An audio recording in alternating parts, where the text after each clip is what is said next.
जय श्री राम दोस्तों, आपके अपने YouTube channel SBS online academy में स्वागत है। अपन पढ़ रहे हैं सामान्य विज्ञान। जिस बंदे ने अभी तक सामान्य विज्ञान का कह भी नहीं सीखा, वो बंदा भी सरल तरीके से A to Z तक साइंस को सीख पाएगा इस चैनल के माध्यम से।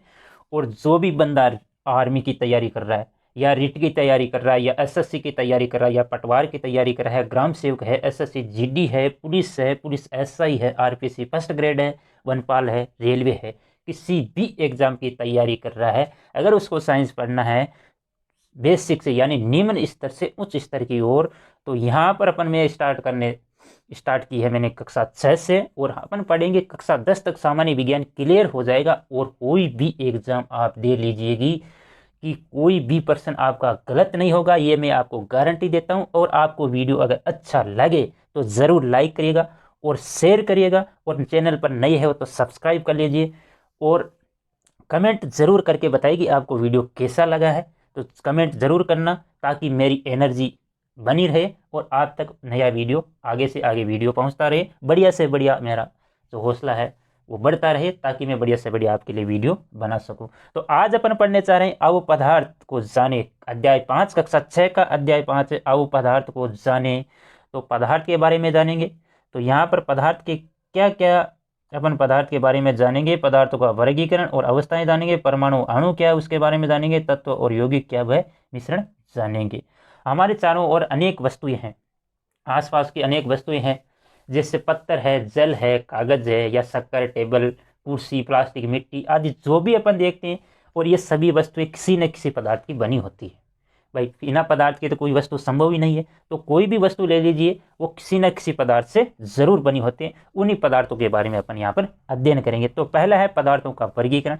तो पदार्थ क्या है इसके बारे में जानते हैं। पदार्थ वह है हमारे आसपास की जो भी वस्तुएं हैं जिनमें भार होता है या वो स्थान घेरती है, यानी वे वस्तुएं जो बाहर जिसमें बाहर होता है और स्थान घेरती है, उन वस्तुओं को अपन क्या कह देते हैं दोस्तों, पदार्थ कहते हैं। तो अगर अपन किताब की परिभाषा देखें तो यही किताब की परिभाषा यहाँ पर लिखी गई है। देखो, आसपास की अनेक वस्तुएं जिनमें बाहर होता है और स्थान घेरती है उन्हें पदार्थ या द्रव्य कहते हैं। ठीक है, अपन इस पार्ट को थोड़ा जल्दी से कंप्लीट करेंगे ताकि आपका टाइम भी बचे और मेरा टाइम भी, वीडियो भी ज़्यादा लंबा नहीं बने। अब पदार्थ कितने प्रकार होते हैं, उन्हें किस प्रकार वर्गीकृत करते हैं। सामान्य अपन अगर पदार्थ की अवस्था के बारे में बात करें तो पदार्थ की अवस्था क्या है, तो सबसे पहले अपन अवस्था के पदार्थ का, एक पदार्थ का अलग अलग रूप क्या कहलाता है, पदार्थ की अवस्था कहलाता है। जैसे कोई पदार्थ द्रव में रहता है, किसी पदार्थ किसी प्रकृति ठोस होती है तो किसी गैस होती है, ये यूज की क्या कहलाती है, द्रव कहलाती है। तो यहाँ पर सामान्यतः अगर आपको सामान्यतः पूछे कि सामान्यतः पदार्थ की कितनी अवस्थाएं होती है, तो सामान्यतः पदार्थ की 3 अवस्थाएं होती है। कौन सी, ठोस, द्रव, जल और गैस। यानी जल के आधार पर पदार्थ की 3 अवस्थाएं यहाँ पर दी गई है। कौन कौन सी है, ठोस, द्रव, गैस। ठीक है, सामान्यतः पदार्थ की 3 अवस्थाएं होती है। अब अपन बात करते हैं कि भौतिक संरचना के आधार पर पदार्थ की कितनी अवस्थाएं होती है। पदार्थ भौतिक संरचना के आधार पर पदार्थ की अवस्थाएं कितनी होती है दोस्तों, 4 होती है। और यहाँ पर भी वर्गीकरण आपको यहाँ पर दिखाया गया है। पदार्थ की भौतिक अवस्था के आधार पर ठोस, द्रव, गैस, प्लाज्मा। और रासायनिक संरचना की अगर बात करें तो रासायनिक संरचना के आधार पर तत्व, यौगिक और मिश्रण, ये 3 प्रकार ये हो गए। तो भौतिक संरचना के आधार पर आपसे पूछे तो ठोस, द्रव, गैस और प्लाज्मा। अगर सामान्यतः आपको पूछे तो ठोस, द्रव और गैस 3 ही अवस्थाएं होती है सामान्यतः। और प्लाज्मा एक चौथी अवस्था मानी है प्लाज्मा, इसका अभी शोध जारी है। लेकिन भौतिक संरचना के आधार पर आपको पूछे तो कितनी अवस्थाएं हो गई, 4 हो गई दोस्तों। ठीक है, और पदार्थ के अलग अलग रूप को अपन क्या कहते हैं, पदार्थ की अवस्थाएं कहते हैं। ठीक है, अब सबसे पहले अपन बात करते हैं ठोस की। किसकी बात करते हैं, ठोस की। तो ठोस क्या है, ठोस वस्तुएं कौन सी होती है, ठोस वस्तुओं के गुण क्या है। अगर आपने कोई भी वस्तु, मान लो जैसे लोहे का टुकड़ा, अगर आपने लोहे का टुकड़ा लिया तो उसे दबाने का प्रयास कीजिएगा, आप उसे नहीं दबा सकते। क्यों नहीं दबा सकते, क्योंकि वो ठोस है, इसलिए उसके आकार में किसी भी प्रकार के, यानी उसकी आकृति आकार में आप परिवर्तन नहीं कर सकते। और उसने जितना स्थान घेरा है वो स्थान उतना ही रखेगा, आप कितना भी दबा लो वो कम नहीं करेगा। तो इसका मतलब ये हुआ कि जो भी पदार्थ ठोस है उसकी आकृति और आयतन दोनों निश्चित होते हैं। ठीक है, तो ये ठोस की परिभाषा होगी आपके। और ठोस के कण की अगर बात करें तो अपन ठोस के कण अत्यधिक पास पास होते हैं, ध्यान रखना। ठोस का ये भी गुण है कि ठोस के कण अत्यधिक पास पास होते हैं। और ठोस की परिभाषा क्या हो जाएगी, यहाँ पर आपको ये दिखाया हुआ है। ऐसे पदार्थ जिनकी आकृति और आयतन दोनों निश्चित होते हैं, क्या कहलाते हैं? ठोस कहलाते हैं। उसके बाद में अपन बात करते हैं द्रव्य। किसकी बात करते हैं? द्रव्य की। तो द्रव्य यानी लिक्विड। द्रव्य क्या है? जैसे मान लो अपन जल का उदाहरण लेते हैं, तो जल को अपन गिलास में डालते हैं तो गिलास का शेप लेता है, मटके में डालते हैं तो मटके का शेप ले लेता है, केन में डालते हैं तो केन का शेप यानी आकृति ले लेता है, अगर बोतल में डालते हैं तो बोतल का शेप ले लेता है। तो द्रव्य यानी आकृति चेंज कर रहा है, लेकिन उसके द्वारा घिरा हुआ स्थान उतना ही है। तो द्रव्य कौन से पदार्थ हो जाएंगे? वे पदार्थ जिनकी आयतन तो निश्चित होता है लेकिन आकृति निश्चित नहीं होती है, आकृति अनिश्चित होती है, वे पदार्थ क्या कहलाते हैं? द्रव्य कहलाते हैं। और इसके कण थोड़े थोड़े दूर दूर होते हैं, यानी ठोस के बजाय इसके कण क्या होते हैं? थोड़े दूर दूर होते हैं। ये सबसे महत्वपूर्ण गुण है इसका। और इसकी अगर परिभाषा देखें, ये पदार्थ द्रव्य के यहाँ पर दे रखे हैं। तो द्रव्य कौन से होंगे? ऐसे पदार्थ जिनकी आकृति निश्चित नहीं होती है परंतु आयतन निश्चित होता है, द्रव्य कहलाते हैं दोस्तों। तो यहाँ पर यह सामान्य सी बात है, द्रव्य ठोस की बात चल रही है। तो अगर आपको गुणधर्म की अवस्था बात या तुलना की बात आए तब आप इसका आसानी के साथ आंसर दे सकते हैं। तो उसके बाद अपन बात करते हैं, और कुछ ऐसे पदार्थ होते हैं यहाँ पर दे रखा है जिससे जो दोनों ही होते हैं, ठोस में भी होते हैं, द्रव्य में भी होते हैं। मक्खन है, जेली है। ये आप जानते हैं कि दोनों कमरे का अगर तापमान बढ़ता है तो द्रव्य अवस्था में आ जाते हैं, और तापमान कम होता है तो ये ठोस अवस्था में परिवर्तित हो जाते हैं। तो कुछ पदार्थ ऐसे भी है जो दोनों अवस्थाओं में पाए जाते हैं। उसके बाद में अपन बात करते हैं गैस की। तो गैस, तो यहाँ पर आपको एक उदाहरण दिया गया है। अगर आप गुब्बारे में फूंक मारकर धागे की सहायता से बांध लेते हैं तो ये हवा गुब्बारे का आकार ले लेती है। और अगर अपन धागे को धीरे धीरे, यहाँ पर गुब्बारा आपको दिखाया गया, धागे को धीरे धीरे खोलते हैं तो हवा क्या करती है? बाहर निकाल जाती है और वायुमंडल में अदृश्य हो जाती है। यानी आप उसका न तो आकार फिक्स है और ना ही उसका आयतन फिक्स बता सकते हो कि भाई इतना स्थान ग्रहण करेगी। तो गैस कौन से पदार्थ होंगे? वह पदार्थ जिनका न तो आकृति है और ना ही आयतन है, दोनों ही अनिश्चित है, वे क्या कहलाएंगे?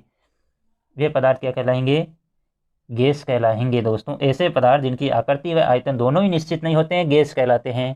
ठीक है, ये पदार्थ की तीन अवस्था हो गई। अब अपन चलते हैं, यहाँ पर जल का एक दिखाया गया है कि अगर 0 डिग्री से कम है तापमान तो ये बर्फ में परिवर्तित हो जाता है, 0 डिग्री से ऊपर होते ये जल में परिवर्तित हो जाता है, और 100 डिग्री से ऊपर जाती ये गैस या वाष्प में परिवर्तित हो जाता है। उसके बाद में चौथी अवस्था है यहाँ पर प्लाज्मा। तो पदार्थ की ये भौतिक संरचना के आधार पर चौथी अवस्था भी मानिए कौन सी? प्लाज्मा। ध्यान रखना दोस्तों, ये चौथी अवस्था भौतिक अवस्था के आधार पर है। पदार्थ की ये सहस्त्रप्त अवस्था है, सहस्त्रप्त गैसीय अवस्था मानी जाती है। ये अवस्था गर्म आयनित पदार्थ के रूप में पाई जाती है, और ये सूर्य, तारों, ट्यूबलाइट, टीवी की पिक्चर ट्यूब आदि में प्लाज्मा अवस्था में पाई जाती है। तो पदार्थ की अवस्था ये मतलब गैस से थोड़ी सहस्त्रप्त गैसीय अवस्था होती है।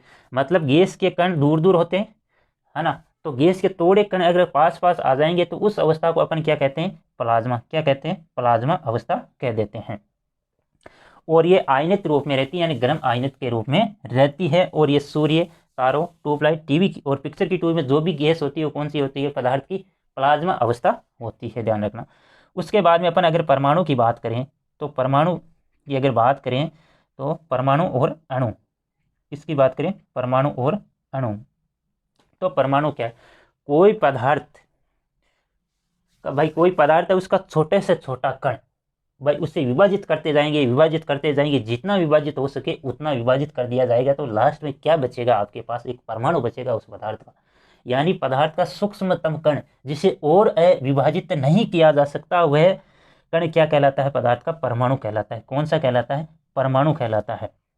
तो पदार्थ का सूक्ष्मतम कण क्या कहलाता है? परमाणु, जिसे और अभी विभाजित नहीं किया जा सकता और जिसका कोई स्वतंत्र अस्तित्व अभी नहीं है। यहाँ पर सब कुछ जो मैंने बातें बताई वही लिखी है। प्रत्येक पदार्थ परमाणु से मिलकर बना होता है, तब परमाणु पदार्थ का मूलभूत इकाई है। किसकी? अगर आपसे क्वेश्चन पूछे तो पदार्थ मिलकर बने होते हैं किससे? परमाणु से। अगर आपसे क्वेश्चन पूछे कि परमाणु की पदार्थ की मूलभूत इकाई क्या है, तो आपका आंसर आना चाहिए परमाणु।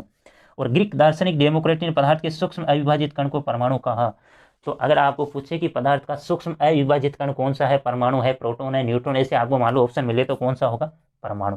ठीक है, तो परमाणु एक तो दूसरा स्वतंत्र नहीं रह सकता, अविभाजित है और पदार्थ की मूलभूत इकाई। ये तीनों बातों दोस्तों ध्यान रखना।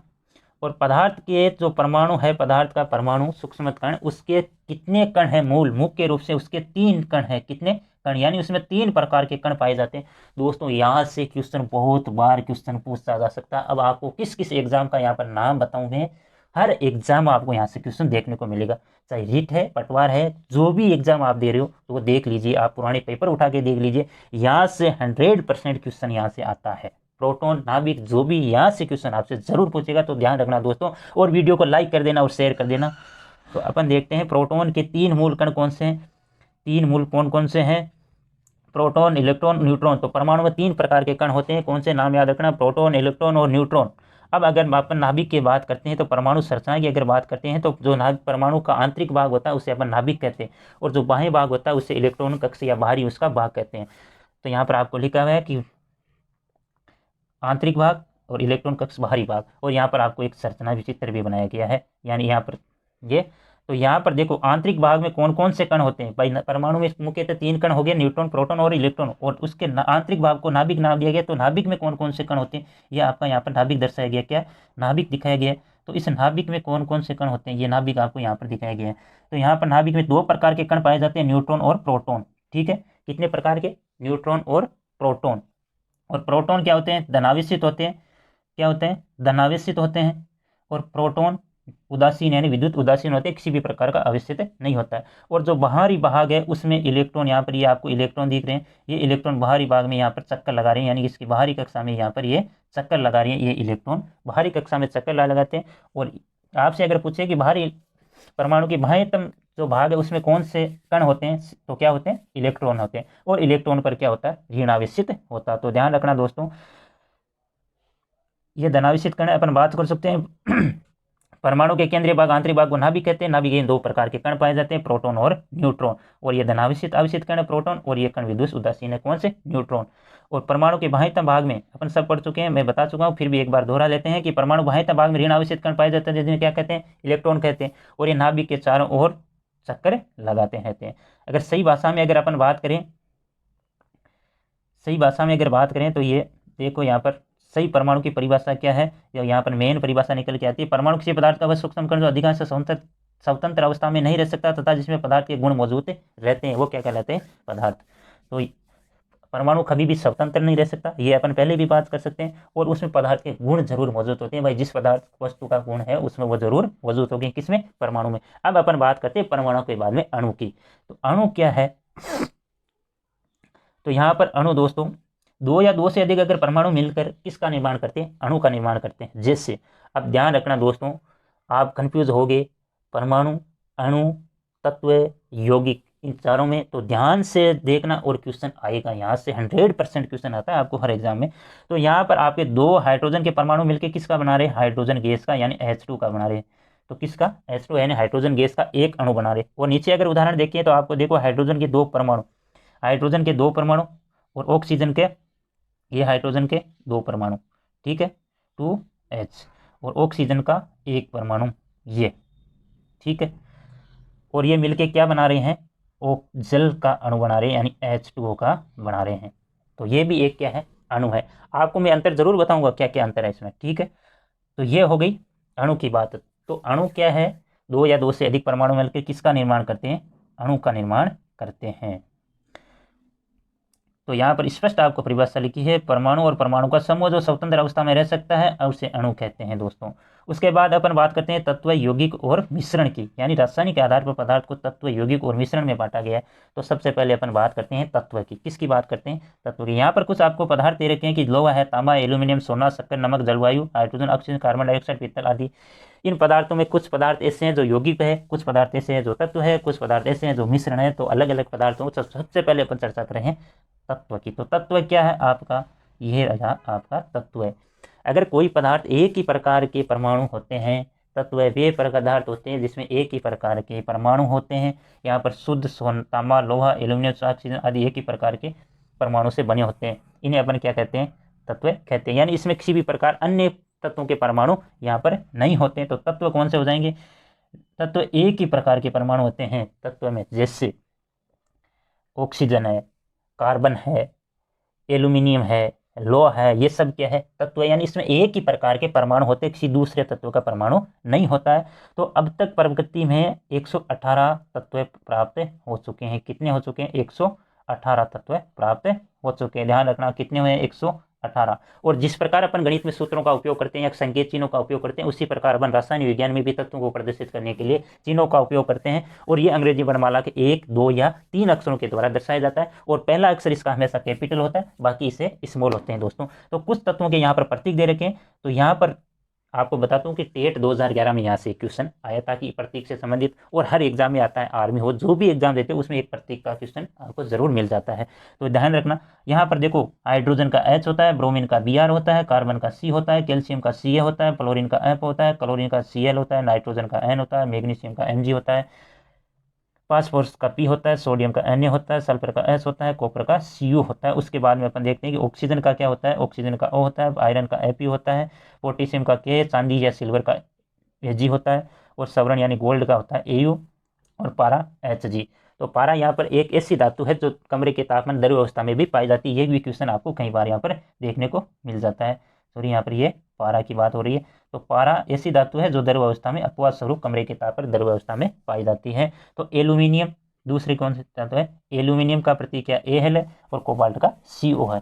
ये आपके तत्वों के प्रतीक हो गए। तो ध्यान रखना दोस्तों, तत्व एक ही प्रकार के परमाणु से मिलकर बने होते हैं, और अणु 2 या 2 से अधिक परमाणु से मिलकर बने होते हैं। तत्व एक ही परमाणु से और अणु 2 या 2 से अधिक परमाणु से मिलकर बने होते हैं। उसके बाद में अपन बात करते हैं यौगिक की। अब अपन अंतर समझेगी कि अणु और यौगिक उसमें अंतर है क्या, मेन अंतर क्या है। तो सबसे पहले अपन यौगिक की अगर परिभाषा की बात करें तो 2 या 2 से अधिक परमाणु को निश्चित अनुपात में रासायनिक क्रिया द्वारा संयुक्त होने पर पदार्थ बनता है, उसे यौगिक कहते हैं, यानी कंपाउंड कहते हैं। जैसे यहाँ पर शक्कर है, कांच है, चूना, नमक, खाने का सोडा, साबुन, सर्फ आदि, ये किसके उदाहरण है, यौगिक के।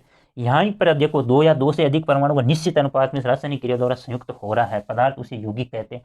तो यहाँ पर ध्यान रखना दोस्तों, जो भी यौगिक है वो एक अणु है, जो भी यौगिक है वह एक अणु है, लेकिन इसका विलोम सत्य नहीं है। ध्यान रखना दोस्तों, इसका विलोम सत्य नहीं है। यौगिक एक अणु है लेकिन इसका विलोम सत्य नहीं है। क्यों नहीं है, क्योंकि जैसे अगर मैं बात करूं H2O की, तो H2O यहाँ पर एक अणु भी है, यानी अणु वह स्वतंत्र अवस्था है पदार्थ की जो स्वतंत्र, यानी उसका जो अस्तित्व वह मौजूद होता है, अणु यानी स्वतंत्र अवस्था में रह सकता है। जैसे परमाणु स्वतंत्र अवस्था में नहीं रह सकता, लेकिन उसका पदार्थ का वह सूक्ष्म अवस्था है, छोटी से छोटी जो है अवस्था, या अपन कहें तो कोई पदार्थ का रूप ऐसा अणु है जो स्वतंत्र अवस्था में रह सकता है। अपन H2O की अगर बात करें तो H2O यहाँ पर देखो, H2O के अलावा अपन बात करते हैं किसकी, ये आपका H2O है। H2O की अगर बात कर लेते हैं तो H2O एक यहाँ पर अणु भी है और यौगिक भी है, ठीक है, दोनों है। और अगर बात करें हाइड्रोजन गैस की, ये अणु है लेकिन यौगिक नहीं है। तो दो मूलभूत दोनों में अंतर क्या है, प्रत्येक यौगिक अणु होता है, लेकिन प्रत्येक अणु यौगिक होता है, लेकिन इसका विलोम हमेशा सत्य नहीं होगा दोस्तों। अगर इसका विलोम करें तो देखो यहाँ पर H2 आपको अणु दिख रहा है, H2 भी एक अणु हाइड्रोजन गैस का। तो H2O यहाँ पर यौगिक का भी उदाहरण आपको दे रखा है, लेकिन H2 यौगिक नहीं है। क्यों नहीं है, यौगिक में विभिन्न तत्वों, यौगिक में हमेशा समान परमाणु नहीं आएंगे, एक ही तत्वों के परमाणु नहीं आएंगे, हमेशा अलग अलग तत्वों के परमाणु आएंगे। ध्यान रखना दोस्तों, तो प्रत्येक यौगिक अणु नहीं होगा, जबकि प्रत्येक यौगिक अणु होगा, लेकिन प्रत्येक अणु यौगिक नहीं होगा दोस्तों। ये ध्यान रखना, थोड़ा सा कंफ्यूज होता है परिभाषा में, तो ध्यान रखना। तो यहाँ पर देखो हाइड्रोजन में अपन एक ही प्रकार के परमाणु थे, ये अणु है, जबकि यौगिक नहीं है। H2O में अलग अलग तत्वों के परमाणु, ये अणु भी है और यौगिक भी। यहाँ पर कुछ आपको दिए गए हैं यौगिक सूत्र, ये जल का दे रखा है, ये सोडियम क्लोराइड का दे रखा है यानी नमक का, ये कार्बन डाइऑक्साइड का दे रखा है, ये मैग्नीशियम का दे रखा है, मैग्नीशियम क्लोराइड का, और ये हाइड्रोक्लोरिक यानी HCl का दे रखा है यानी हाइड्रोक्लोरिक अम्ल का दे रखा है। और नीचे आपको दिख रहा है कि यहाँ पर क्या लिखा है दोस्तों, संयोजकता की बात कर रहा है। अपन संयोजकता आगे पढ़ेंगे, लेकिन यहाँ पर एक बार चर्चा, यौगिक बनाते समय कोई परमाणु एक निश्चित संख्या में अन्य परमाणु के संयोग करता है, और परमाणु के संयोग करने की क्षमता को संयोजकता कहते हैं।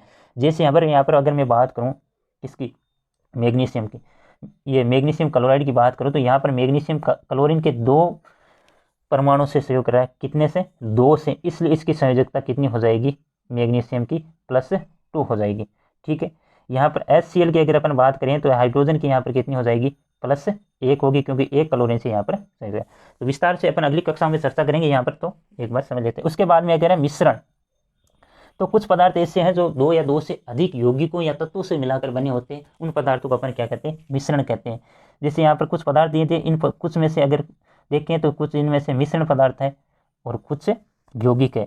तो यहाँ पर इसके प्रयोग सभी वस्तुएं 2 या 2 से अधिक यौगिकों को किसी भी अनुपात में मिलाने से बनी पदार्थ, ऐसे पदार्थ को अपन क्या कहते हैं, मिश्रण कहते हैं। तो मिश्रण के उदाहरण यहाँ पर शरबत है, हवा, रेत है। हवा किसका उदाहरण है, मिश्रण का उदाहरण, याद रखना दोस्तों। कई बार आपसे क्वेश्चन यहाँ पर पूछा जा सकता है कि निम्न में से मिश्रण है, तो हवा हमेशा मिश्रण का उदाहरण है, यानी तो हमेशा। तो यहाँ पर ध्यान रखना, ये आपका पार्ट कंप्लीट होता है। और इसके बाद में अपन अभ्यास प्रश्नों पर, कई बार एग्जाम में सीधा क्वेश्चन पूछ लेते हैं, तो देख लेते हैं। एक बार गैसीय अवस्था में होता है, गैसीय आकार और आयतन दोनों अनिश्चित होते हैं दोस्तों। परमाणु के बाह्यतम भाग में कौन सा कण होता है, तो ये आप सब जानते हैं कौन सा होता है, इलेक्ट्रॉन होता है। और एक ही प्रकार के परमाणु से बना पदार्थ होता है, वो क्या कहलाता है, आपका तत्व कहलाता है, अपन सब पढ़ चुके हैं। शक्कर, नमक, कांच, प्लास्टिक पदार्थ कहलाते हैं। ये कौन से पदार्थ, यौगिक कहलाते हैं। यहाँ पर आपको रिक्त स्थान दे रखे हैं, नीचे कुछ और उदाहरण दे रखे हैं। यह आपका पार्ट है और कंप्लीट होता है दोस्तों। ज़रूर लाइक कर देना ताकि मेरा जोश बने रहे और आपके लिए वीडियो बनाता रहूं और मेरा भी अभ्यास होता रहे और आपको भी मैटर मिलता रहे। धन्यवाद दोस्तों, आज के मैटर में इतना ही, फिर मिलेंगे अगले वीडियो।